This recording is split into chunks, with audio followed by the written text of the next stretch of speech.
सबसे पहले electrochemical cell में दो सेल होती हैं, प्राइमरी सेल, दूसरी सेकेंडरी सेल। प्राइमरी सेल जो बार बार रिचार्ज नहीं की जा सकती, सेकेंडरी सेल जो बार बार रिचार्ज की जा सकती हैं। प्राइमरी सेल के एग्जांपल ड्राई सेल या लेक्लांशिया सेल और दूसरा मर्क्यूरिक सेल, रबर सेल या बटन सेल, एक ही नाम है। उसके बाद सेकेंडरी सेल के example lead storage battery, nickel cadmium cell, H2O2 fuel cell. अब बात करते हैं आज के टॉपिक की, जो हमारा है कोरोजन। ऊपर आपका H2O2 फ्यूल सेल का फिगर बना है, देख सकते हैं। कोरोजन में क्या होता है?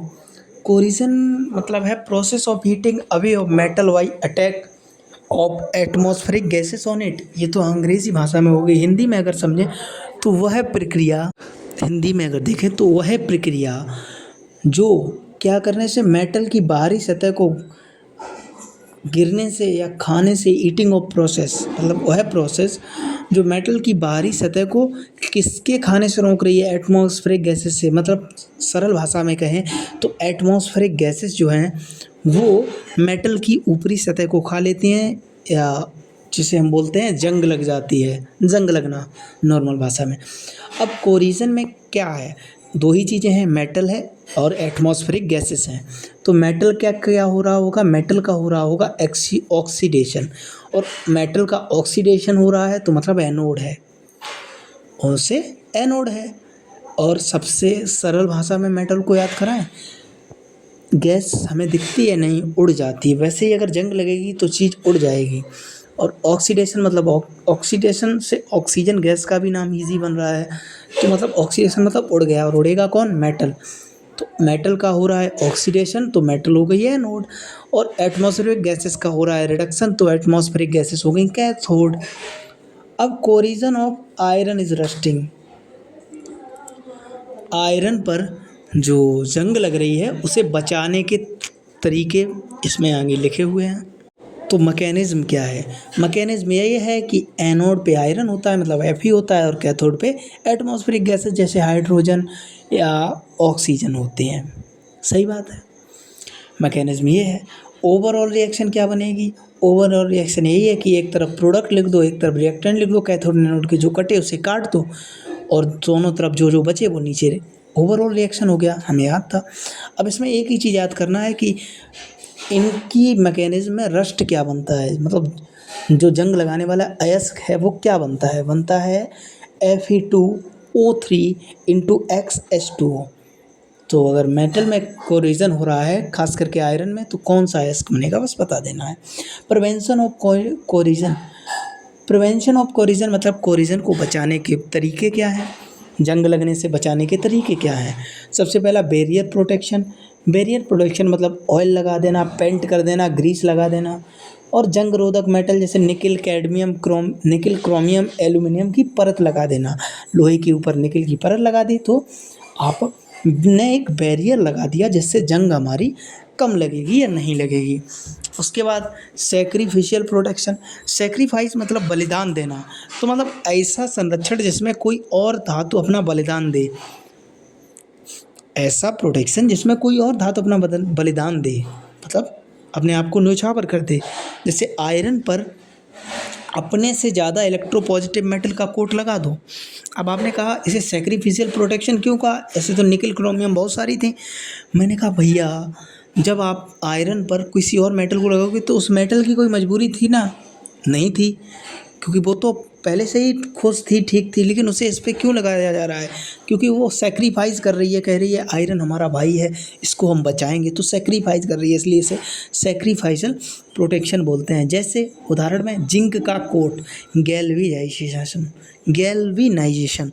तो ज़्यादा कुछ याद नहीं करना है, यहाँ से केवल दो ही तीन चीज़ें हैं, जैसे ऑयल लगाना, पेंट लगाना, ग्रीस लगाना। कैथोड पे क्या होता है, एनोड पे क्या होता है, और इसका रस्ट याद कर लेना। उसके बाद जिंक का कोट लगाते हैं, जिसे गैल्वेनाइजेशन बोलते हैं, ये सैक्रिफिशियल प्रोटेक्शन है, बात खत्म। उसके बाद इलेक्ट्रिकल प्रोटेक्शन या कैथोडिक प्रोटेक्शन। इसमें क्या होता है, आयरन अपने से ज़्यादा एक्टिव मेटल के साथ जुड़ के खुद कैथोड और उसे बचाने वाली मेटल को एनोड बना लेता है। कोई नई बात है नहीं। एनोड खुद कैथोड बन जाएगा। कैथोड क्यों? क्योंकि एनोड का ऑक्सीडेशन हो जाएगा और एनोड पर ही जंग लगेगी। देख लो ऊपर मेटल का ऑक्सीडेशन हो रहा था, मेटल एनोड पर थी, तो अगर आयरन अपने से ज़्यादा एक्टिव मेटल के साथ जुड़ जाएगा तो आयरन कैथोड पर चला जाएगा और आयरन पर जंग लगना बंद हो जाएगी। सही बात है। अब ऐसा होगा कैसे? बीच में एक तार लगा होगा, उससे होगा।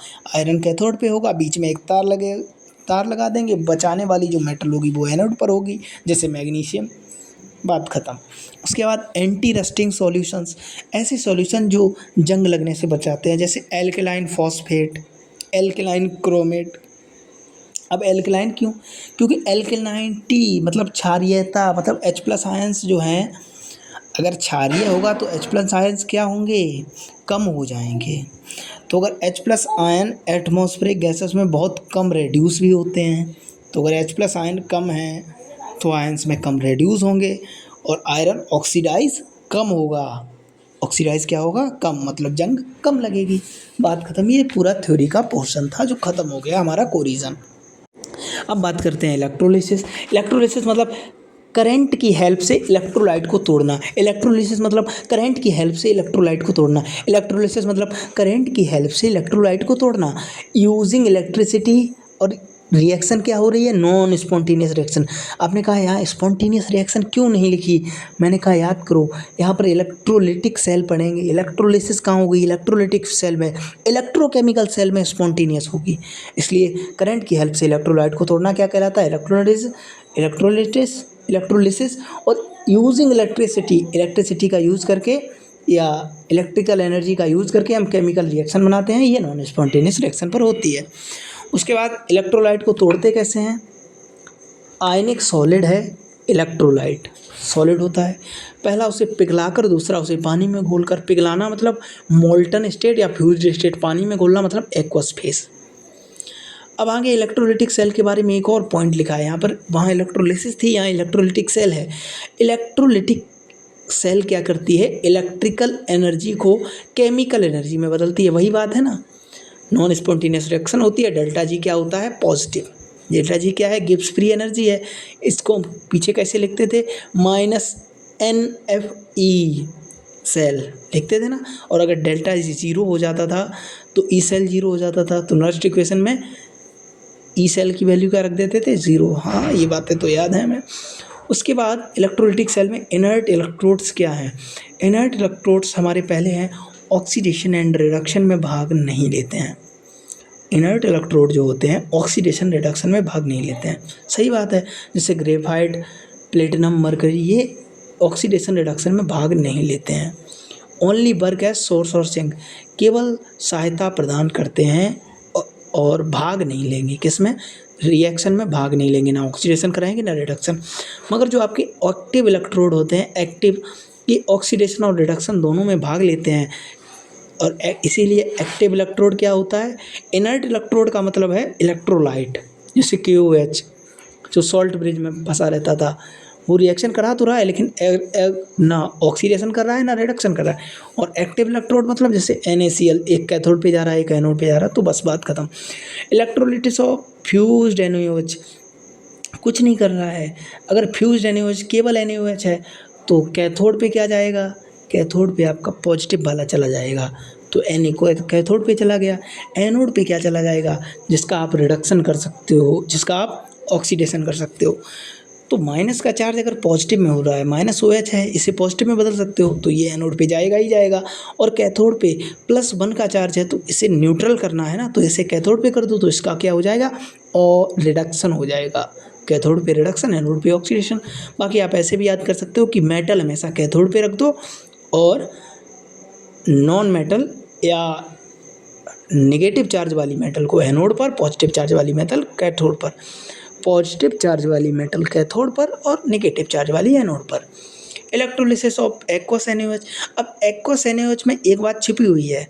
पहले तो NaCl तो जाएगा ही, एक्वस है तो H2O भी तो होगा, तो H+ और OH- में जाएगा। अब आपने कहा कैथोड पर किसे ले? दो ऋणायन, दो धनायन हो गए। देखो Na+ और H+ हो गया, इधर Cl- OH- हो गया, तो 2 नेगेटिव चार्ज, 2 पॉजिटिव चार्ज। अब इसमें एक एक कैथोड एनोड पर लेना है, तो कुछ नहीं करना है। कैथोड पर वो जाएगा जो ECS में नीचे होगा।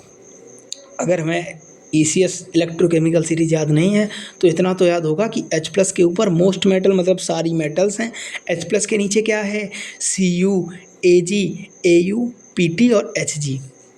ठीक है, तो हमने क्या देखा, H+ के यहाँ पर जो Na है ये H+ के ऊपर है, ऊपर है ना, देखो Cu, Ag, Au, Pt, Hg में तो कोई है नहीं, तो H+ जो आपका Na है वो H+ के ऊपर है, इसलिए आपका जो H+ है ये कहाँ जाएगा, Na H+ के ऊपर है इसलिए H+ जाएगा कैथोड पर, क्योंकि वही कैटायन जाएगा कैथोड पर जो ECS में नीचे होगा, H+ नीचे है, Na+ ऊपर है तो नीचे वाला जाएगा, H+ जाएगा।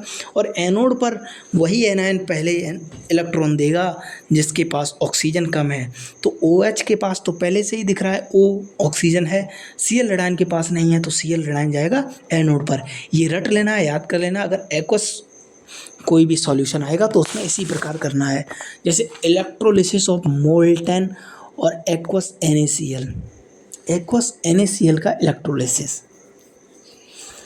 कुछ नहीं करना है। एक्वस NaCl के इलेक्ट्रोलिसिस में यहाँ भी वही सब कर देना है, जो ECS में ऊपर वो जाएगा आपका, वो कैथोड पर नहीं जाएगा, जो ECS में नीचे वो कैथोड पर, और जो ECS में ऊपर है, जो ECS में ऊपर है वो वहीं रह जाएगा। और वैसे ही जिसके पास OH- जो इसके पास ऑक्सीजन कम वो एनोड पर जाएगा, बात ख़त्म। उसके बाद अगर देखो मोल्टेन NaCl है तो वहाँ कैथोड एनोड Na और Cl ही होंगे, मगर अगर एक्वस है तो ECS वाले फॉर्मूले से हम कर लेंगे और कम या ज़्यादा ऑक्सीजन वाले तरीके से कर लेंगे। अब pH कम या ज़्यादा कैसे पता करें, जैसे यहाँ एक क्वेश्चन में इधर ही लिखा है कि pH ज़्यादा है, इसकी क्यों ज़्यादा है, pH ज़्यादा क्यों है, pH यहाँ ज़्यादा इसलिए है, तो देखो जो कैथोड या एनोड पर चला जाए, अगर OH- चला गया एनोड पर और H+ नहीं गया तो pH हो जाएगी कम, और अगर H+ चला गया कैथोड पर OH- वही बना रहेगा तो pH हो जाएगी ज़्यादा। ऐसा क्यों, क्योंकि H+ तो सॉल्यूशन को छोड़कर चला गया, बचा कौन, OH-, अच्छा H+ चला गया, और जो चला गया कोई अगर बाहर जाएगा, H+ अगर चला गया, क्योंकि H+ तो चला गया, OH- ज़्यादा है, और पहली बात अगर OH- ज़्यादा तो pH ज़्यादा, और अगर H+ ज़्यादा तो pH कम, pH जो बचेगा उसके हिसाब से रहेगी। तो अगर OH- ज़्यादा, क्योंकि H+ तो कैथोड पर चला गया, मान लो H+ सॉल्यूशन से भाग गया, जो चला जाए उसे मान लो भाग गया, H+ भाग गया और OH- सॉल्यूशन में रह गया, तो OH- ज़्यादा है क्योंकि H+ तो भाग गया तो pH ज़्यादा। और अगर OH- भाग जाए कैथोड या एनोड पर और H+ बचा रहे तो क्या है, pH कम है। और अगर OH- भी कैथोड पर एनोड पर चला जाए और H+ भी कैथोड पर चला जाए तो pH न्यूट्रल हो जाएगी। ये pH का फंडा हो गया। आगे भी सारे क्वेश्चन कुछ कुछ ऐसे ही हैं। Which of the following obtain by electrolytic reduction, एक क्वेश्चन है जिसमें Na और Li, Ca और Al पर टिक लगा हुआ है, लेकिन Fe पर नहीं लगा है क्योंकि इसके पीछे हमारा ऊपर वाला पॉइंट है first day, second day and aluminium. First day, second day, aluminium, ये तीन चीज़ें ऐसी हैं, ये दो ग्रुप और एक मेटल ऐसा है जो क्या करते हैं, इलेक्ट्रोलिटिक रिडक्शन करते हैं, किससे, अपने फ्यूज्ड सॉल्ट से। इसलिए अगर कहीं पर केवल रिडक्शन आ जाए तो देख के करना है, मगर अगर इलेक्ट्रोलिटिक रिडक्शन आ जाए तो फर्स्ट डे, सेकेंड डे और एल्यूमिनियम, इन्हीं तीन में से किसी को टिक करना है, जो ऑप्शन दिए जाएंगे उनमें से। और अगर इसका रीज़न पूछा जाए असर्शन देकर कि ऐसा क्यों है, तो because these metal are itself powerful reducing agent, क्योंकि ये खुद में पावरफुल रेड्यूसिंग एजेंट है इसलिए। अब एक फॉर्मूला है जिससे सारे क्वेश्चन करने हैं, कौन सा, कैथोड और एनोड दोनों कॉपर के हैं तो हो जाएगा amount of copper dissolve from anode, anode से कंसंट्रेशन कैथोड पर जाती है, ये हम पीछे पढ़ चुके हैं। तो बराबर amount of Cu deposited cathode, मतलब जितना एनोड से माल पानी निकलेगा उतना कैथोड पर जमा होगा। मतलब इनके ग्राम इक्विवेलेंट हम बराबर कर सकते हैं, लेकिन फिलहाल अभी हम कैलकुलेट करते हैं चार्ज को। Calculate charge in 1 mole electron. 1 mole electron में चार्ज, देखो एक इलेक्ट्रॉन का नंबर 6 × 10⁻23 होता है। कैसे होता है? एक इलेक्ट्रॉन का नंबर, एक ही तो इलेक्ट्रॉन है तो 1 × Na कर दो, और एक इलेक्ट्रॉन पर चार्ज, तो चार्ज कैसे निकालोगे? नंबर ऑफ इलेक्ट्रॉन जो 6 × 10⁻23 है, इंटू चार्ज कितना है 1.6 × 10⁻19। यहाँ से आया 96,500 या 1 फैराडे। तो अब क्वेश्चन करते हैं। क्वेश्चन हमारा है, यहाँ पर क्वेश्चन हमारा है कि एक ion of SO4⁻2 have charge. तो कुछ नहीं, दो है ना इसका चार्ज, तो 2 × इलेक्ट्रॉन मतलब इलेक्ट्रॉन का आवेश, तो 2 × 1.6 × 10⁻19। लेकिन अगर 1 मोल, सीधी बात, अगर आयन का चार्ज पूछे तो इलेक्ट्रॉन का चार्ज रखना है आपको। लेकिन अगर मोल का चार्ज पूछे कि 1 mole of SO4⁻2 have charge, तो 2 मोल × 96,500 कर दो। मोल में पूछे, अगर आयन में पूछे तो आप एक इलेक्ट्रॉन का चार्ज रखो। जैसे Al3+ में पूछा है तो 1 ion of Al3+ have charge. Al3+ के एक आयन के पास चार्ज कितना है? 3 इलेक्ट्रॉन का चार्ज है, प्लस तो 3 × 1.6 × 10⁻19। लेकिन 1 mole of Al3+ have charge, तो 1 मोल Al3+ के पास कितना चार्ज हो जाएगा? तो यहाँ पर भी 3+ है ना, तो 3 × 96,500। उसके बाद क्वेश्चन आया 2 mole of Al3+ have charge, तो 2 × 3 क्या है इसका? 3 इसका N है, क्यों? Number of electron into 96,500। इसकी मैंने देखो एक फॉर्मूला बना के रख दिया है यहाँ पर, जो हमारे पिछले नोट्स में नहीं था। चार्ज इन कूलाम में चार्ज निकालना है, तो number of moles into N क्या है? चार्ज जो उस पर है, इंटू 96,500।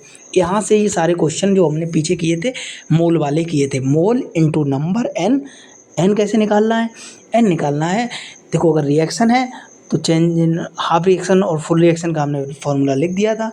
लेकिन अगर आयन है जैसे Al3+, तो N बराबर 3 हो जाएगा, SO4 2- तो N बराबर 2 हो जाएगा। तो यहाँ से चार्ज इन कूलाम निकाल लेंगे हम, मोल इंटू नंबर इंटू 96,500। अब कुछ बड़े क्वेश्चन की तरफ चलते हैं, जैसे नंबर ऑफ फैराडे पास्ड या I × T/96,500 बराबर gram equivalent deposit at cathode बराबर gram equivalent deposit at anode. तो इसका मतलब क्या है? इसका मतलब ये है कि इनमें से कोई 3-4 वैल्यू दी हो और 1-2 पूछी हो तो निकाल लो। जैसे 5 एम्पियर करंट पास कर रहा है 3 मिनट में इतना, तो कुछ नहीं, 5 एम्पियर का करंट इधर जा रहा है CuSO4 के पास और 3 मिनट में जा रहा है। तो कैलकुलेट करना है Cu डिपॉजिट एट कैथोड। तो CuSO4 मतलब Cu का चार्ज कितना हो जाएगा? CuSO4 मतलब 2 हो जाएगा Cu का चार्ज और 2 होगा SO4 का, तभी तो CuSO4 बना। तो N बराबर 2, जो आपका क्या है? बैलेंस फैक्टर है Cu का। अब ग्राम इक्विवेलेंट ऑफ Cu बराबर कर दो number of Faraday past, Q × I/96,500 और वेट निकाल लो। अब अगला क्वेश्चन आ गया। अगला क्वेश्चन आपसे पूछ रहा है क्या? अगला क्वेश्चन आपसे 2 फैराडे चार्ज पास कर रहा है और बोल रहा है CaCl2 का नंबर बताओ। Ca एटम का नंबर पता करना कोई बड़ी बात है। 2 फैराडे चार्ज जा रहा है CaCl2 से, तो Ca में +2 चार्ज हो जाएगा। आगे Ca एटम पता करने हैं, तो नंबर ऑफ फैराडे पास्ड बराबर gram equivalent of deposit at cathode मतलब N के। तो 2 फैराडे चार्ज आ रहा है बराबर ग्राम इक्विवेलेंट के बहुत सारे फॉर्मूले थे, उन्हीं में से एक था mole into valence factor into volume in litre, वो अलग था, और mole into balance factor M × F। तो रख दो 2F बराबर मोल इंटू बैलेंस फैक्टर, 2 से 2 कट गया, मोल बराबर 1 मोल, और 1 मोल में चार्ज कितना आ जाएगा? 1 × Na, क्योंकि मोल बराबर नंबर अपॉन एवोगैड्रो नंबर। तो नंबर Ca एटम का नंबर कितना आ जाएगा? 1 मोल था, तो नीचे से एवोगैड्रो नंबर 1 में इंटू हो जाएगा, तो N बराबर number of Ca atom 1 × Avogadro number आ गया, बात खत्म।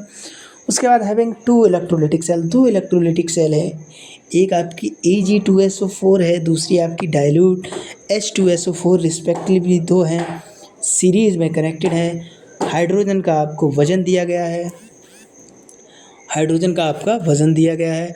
Evolve then what amount of Ag या सिल्वर डिपॉजिटेड, सिल्वर का अमाउंट पूछा, कुछ नहीं, ग्राम इक्विवेलेंट ऑफ Ag बराबर ग्राम इक्विवेलेंट ऑफ H2 कर लो।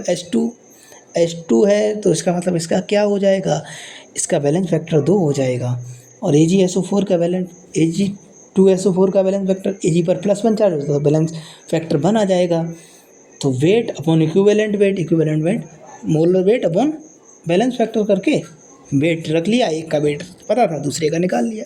आगे फैराडे का फर्स्ट लॉ है जो है W बराबर ZIT या W बराबर ZQ, ये कहाँ से आया, Q बराबर IT से आया, और उसके बाद या फिर E अपॉन 96,500 बराबर WIT अपॉन बराबर Z, बस पढ़ लो क्योंकि कुछ सवाल तो हम यहीं से कर लेंगे। फैराडे का सेकंड लॉ भी है, ये वही है, gram equivalent of M deposit first cell बराबर gram equivalent of M2 deposit second cell. W upon E1 मतलब weight upon equivalent weight, W2 upon E2 मतलब वेट दूसरे का अपॉन इक्विवेलेंट वेट ऑफ दूसरे का। इसके बाद में आ जाता है if current efficiency eta is given.